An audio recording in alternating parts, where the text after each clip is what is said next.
Hai, Assalamualaikum semua.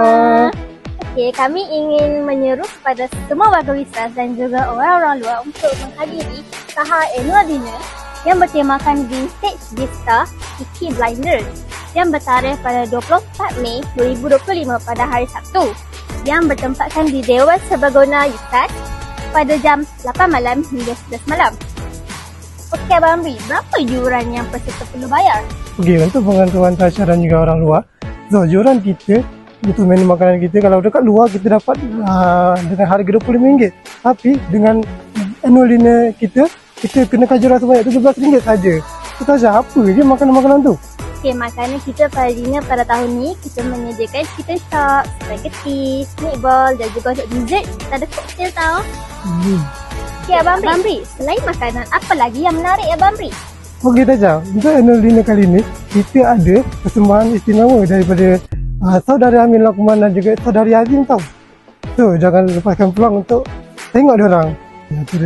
So Tasha, dengar-dengar ada hadiah-hadiah menarik pada tahun ni. Apa je hadiah-hadiah tu?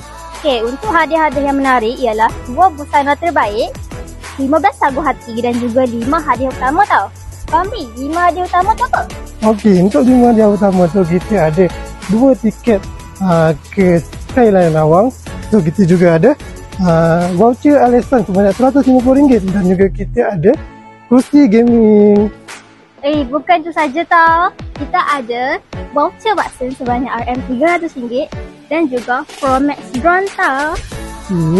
Selain pada itu, kita juga ada hadiah misteri. Ya ke Tasha, apa hadiah misteri kita? Alah, mana boleh bagi tahu. Kan dah daftar dulu. So kepada semua, jangan lepaskan peluang untuk mendapatkan hadiah-hadiah menarik ni. So kalau nak tahu untuk penonton semua, kita akan tutup pendaftaran pada 21 hari bulan iaitu hari Rabu pada minggu ni. So jangan terlepas tau. Okey lah Abang Amri, apa yang paling menarik untuk program kita pada tahun ni? Okey Tasha, ni untuk yang terakhir tau. Untuk pengetahuan semua, kita menyediakan 360 kamera tau. So dah pakai lawa-lawa, mestilah kita nak ada video yang menarik, gambar-gambar yang menarik. So jangan lupa pakai baju lawa-lawa dan juga kita akan sama-sama lah join untuk sama-sama naik 360 kamera tu. So jangan lupa daftar dan jumpa anda di sana. Bye.